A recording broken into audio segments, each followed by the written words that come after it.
Assalamualaikum warahmatullahi wabarakatuh. Salam jumpa kembali bersama saya Ki Jabar Wisnu. Semoga para penonton semuanya dimanapun berada selalu dalam keadaan sehat walafiat dan selalu dimudahkan segala urusannya oleh Allah Subhanahu wa Ta'ala.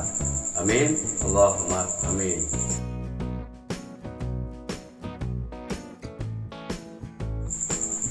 Pada kesempatan ini izinkan saya ingin berbagi kembali tentang kisah pengalaman yang saya alami sendiri dalam sebuah video yang berjudul 3 musibah sekaligus dalam perburuan mustika rantai babi. Bagaimana kisahnya? Silahkan simak videonya. Selamat menyaksikan.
Musibah yang saya alami ini terjadi sekitar tahun 1996 lalu. Ketika itu saya sedang tergila-gila dengan benda-benda mustika yang harganya selangit. Yang penting prinsipnya saya tidak bersekutu dengan setan, karena saya pikir ini kan istilahnya bisnis, ada barang, ada pembeli, saya berperan sebagai mediator, tinggal disatukan, terjadi transaksi, dan mediator atau saya mendapatkan fee. Itu yang saya harapkan, dan memang fee-nya juga lumayan, sangat menggiurkan. Ada yang pesan merah delima, ada yang pesan bambu petuk, ada yang pesan uang Brazil, uang Palantin, koin kuno, dan lain sebagainya. Pada kesempatan ini saya ingin bercerita spesial hanya tentang mustika rantai babi. Setelah saya menelusuri ke beberapa tempat, ke beberapa daerah yang konon katanya ada pemiliknya, ya setelah investigasi ternyata ya barangnya barang aspal kebanyakan. Mungkin yang asli ada, tapi saya sulit untuk mendapatkannya. Nah, ini entah yang keberapa kalinya saya berinvestigasi dalam perburuan mustika rantai babi, dan saat itu tujuan ataupun targetnya adalah ke daerah Banten. Kebetulan saya punya kawan satu pekerjaan waktu itu memang orang Banten, dan saya bercerita ke beliau dan beliau bilang katanya ada di sana. Setelah ada perjanjian, akhirnya kita sepakat dan meluncurlah ke arah Banten. Harinya saya lupa, tanggalnya saya lupa. Pokoknya dari Jakarta saya meluncur sekitar habis sholat Isya.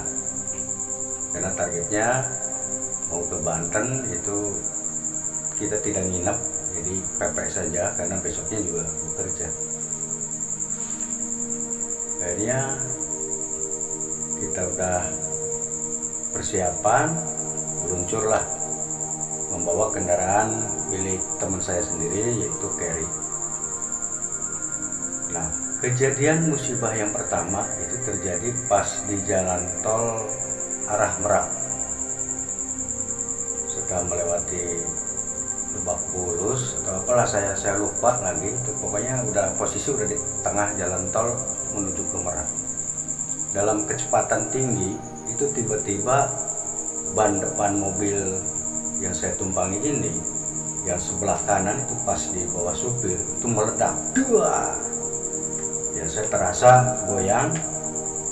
Ya langsung saya bilang ke kawan saya, tenang, jangan panik, turunkan gas pelan-pelan. Alhamdulillah, puji syukur kehadiran Allah Subhanahu wa Ta'ala, saya berdua dengan teman diselamatkan. Karena mobil kecepatan tinggi meledak itu secara logika akan berguling-guling, tapi saat itu seperti ada yang nahan, mobil itu cuma meledak saja. Akhirnya kita sepakat dengan teman untuk mengganti ban. Ya kebetulan teman bawa ban serep, jadi istirahat sebentar untuk mengganti ban. Setelah selesai, kami berdua langsung meluncur kembali ke tujuan. Setelah ban mobil selesai diganti, akhirnya kami lanjutkan perjalanan.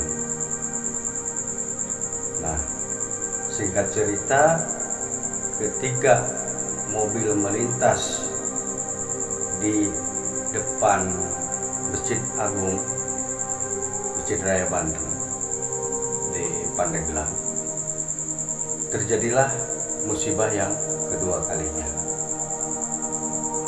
Kawan saya bawa mobil di depan, saya duduk di belakang, dan saya pakai sepatu.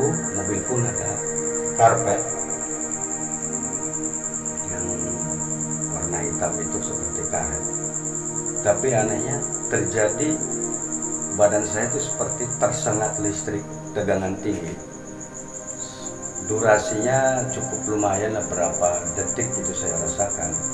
Saya sampai Allahu Akbar, Allahu Akbar, Allahu Akbar.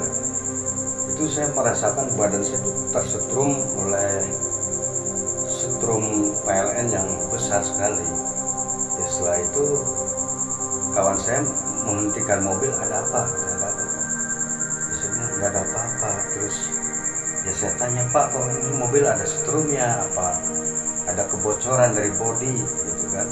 Ya kalau memang ada kebocoran dari bodi mobil, saya pikir saya pakai sepatu, pakai kaos kaki. Terus juga ini mobil itu kan nggak langsung nyentuh ke dasar mobil gitu kan, ada karpet lah, ada penghalang. Secara logika mustahil saya bisa kesetrum dari setrum mobil. Tapi ya sudahlah, saya nggak mau panjang lebar. Jadi udah Pak, kita lanjutkan saja. Akhirnya sudah sampailah di tempat tujuan.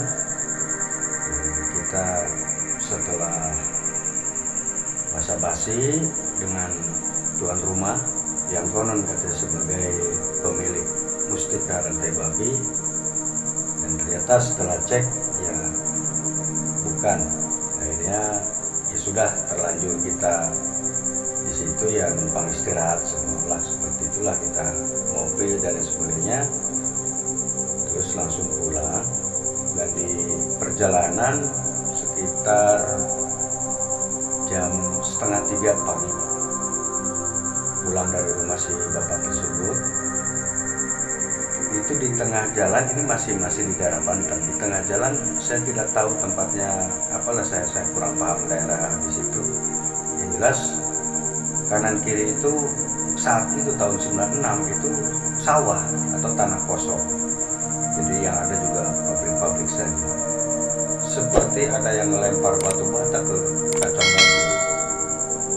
Padahal nggak ada kendaraan apapun, becak, mau sepeda, mau mobil, mau motor, itu nggak ada.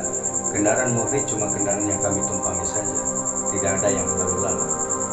Itu tiba-tiba, Masya Allah, kaca mobil, kaca depan itu seperti ada yang lingkup pakai bata.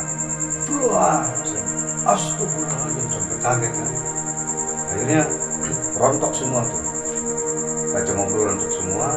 Ya sudah, bawa mobil ke Jakarta dalam kondisi nggak ada kacanya. Ya di situ kawan saya nanya, ada apa ini Pak?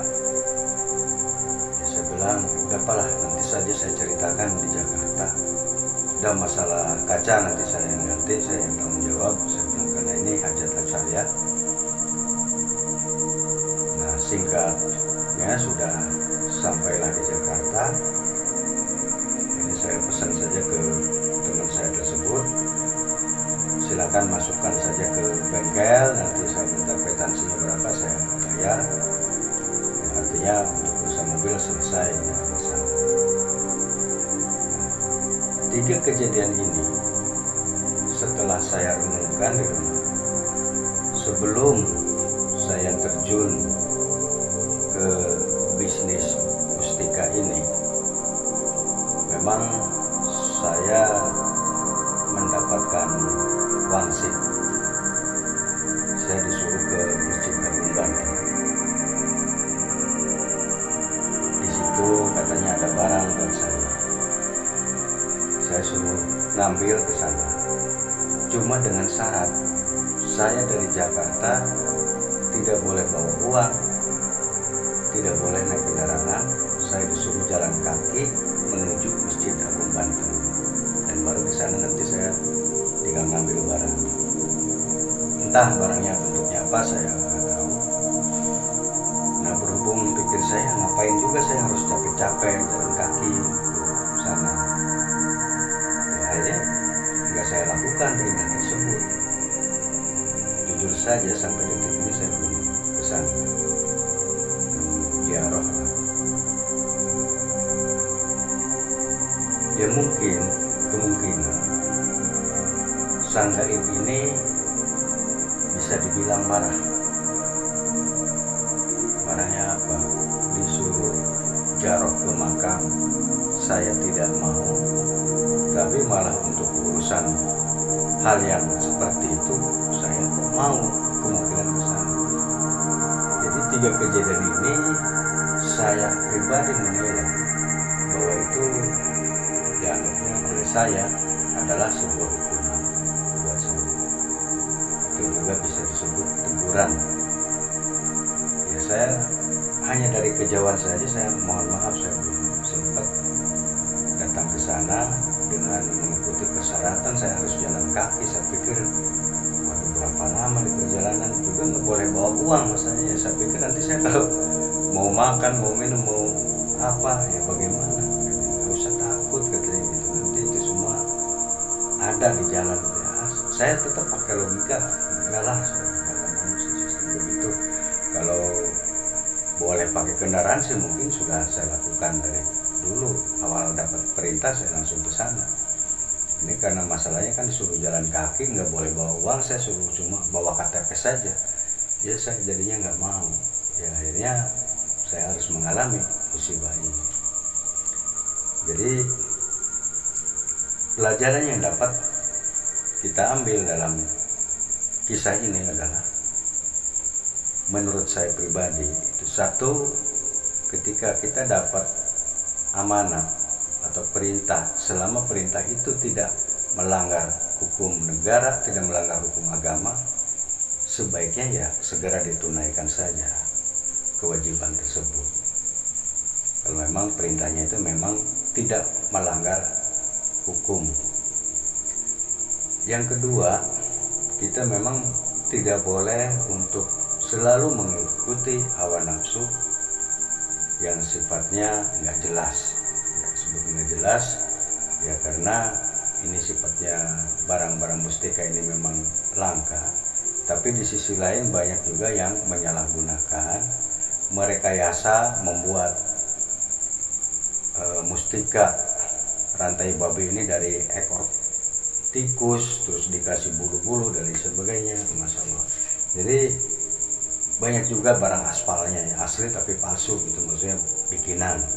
Ya saya yakin banyak yang asli, tapi kebanyakan yang saya temui itu bisa dibilang palsu lah gitu. Karena nggak usah kita ngetes secara gaibnya, secara lahiriahnya saja sudah tidak meyakinkan. Ya tetapi konon katanya, karena saya belum pernah megang, konon katanya orang yang punya mustika tersebut badannya itu gatal-gatal. Ya memang kalau dibilang sakti ya sakti mandraguna, tidak mempan dipukul, dibacok, ditembak, dicukur juga nggak bakalan mempan.